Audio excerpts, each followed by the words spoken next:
পরমাণু বোমার চেয়েও শক্তিশালী বোমা হলো মানুষের বুক ফাটা কান্না। একটি বোমা ফাটা শব্দ সারা বিশ্ব শুনতে পায়, অথচ মানুষের বুক ফাটা কান্না পাশে বসে থাকলেও কেউ শুনতে পায় না। যখন একা থাকার অভ্যাস হয়ে যায়, ঠিক তখনই সৃষ্টিকর্তা কিছু মানুষের সন্ধান দেন। যখন তাদেরকে নিয়ে ভালো থাকার অভ্যাস হয়ে যায়, ঠিক তখনই আবার একা হয়ে যেতে হয়। সবচেয়ে খারাপ একাকিত্ব হলো নিজেকেও ভালো না লাগা। একা থাকার এই ভালো লাগায় হারিয়ে গিয়েছি নিঃসঙ্গতা আমাকে আর পাবে না।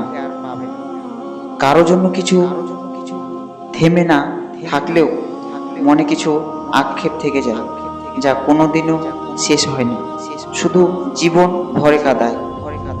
কিছু কিছু মানুষের জন্য এই পৃথিবীটা কোনো উপযুক্ত স্থান নয়। তাদের জন্য এই পৃথিবীটা যেন এক সমুদ্র জল। আমি একা, এই ব্রহ্মাণ্ডের ভিতরে একটি বিন্দুর মতো আমি একা।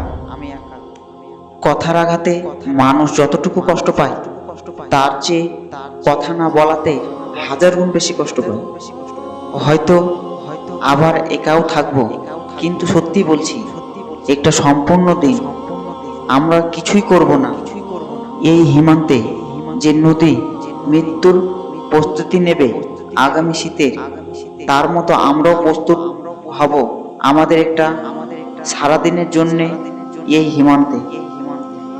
নিঃসঙ্গ টেবিলে পা তুলে অসভ্য ভাষায় আমি একাকী বসে আছি, নিখুঁত প্রোটেক্ট।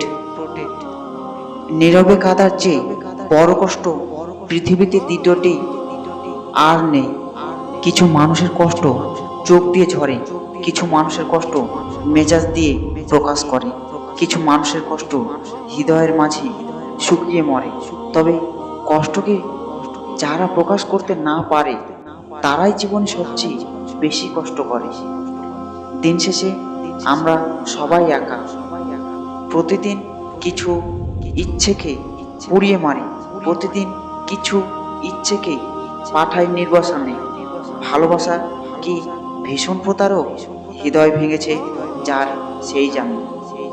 কিছু মানুষের কষ্ট চোখ দিয়ে ঝরে, কিছু মানুষের কষ্ট মেজাজ দিয়ে প্রকাশ করে, কিছু মানুষের কষ্ট হৃদয়ের মাঝে শুকিয়ে মরে। তবে কষ্টকে যারা প্রকাশ করতে না পারে, তারাই জীবনে সবচেয়ে বেশি কষ্ট করে। জীবনে যে পরিমাণ ভালোবাসা পেয়েছি, তা দিয়ে কয়েক হাজার বছর বেঁচে থাকা সম্ভব, কিন্তু জীবনে গুটি কয়েকজন মানুষের কাছ থেকে যে পরিমাণ অবহেলা পেয়েছি, তা দিয়ে একদিনও বেঁচে থাকা সম্ভব না। তুমি জানো না, আমি তো জানি কতটা গ্লানিতে এত কথা নিয়ে, এত গান, এত হাসি নিয়ে বুকে নিশ্চুপ হয়ে থাকি। চলে যাওয়া মানে প্রস্থান নয়, বিচ্ছেদ নয়। চলে যাওয়া মানে নয় বন্ধন ছিন্ন করা। আর্দ্র রচনী চলে গেলে আমরাও অধিক কিছু থেকে যাবে আমার না থাকা জুড়ে। ভিডিওটি যদি ভালো লেগে থাকে তাহলে লাইক ও শেয়ার করবে। এই রকম ভিডিও পেতে আমাদের চ্যানেলটিকে সাবস্ক্রাইব করে রাখবেন। Thank you for watching this video.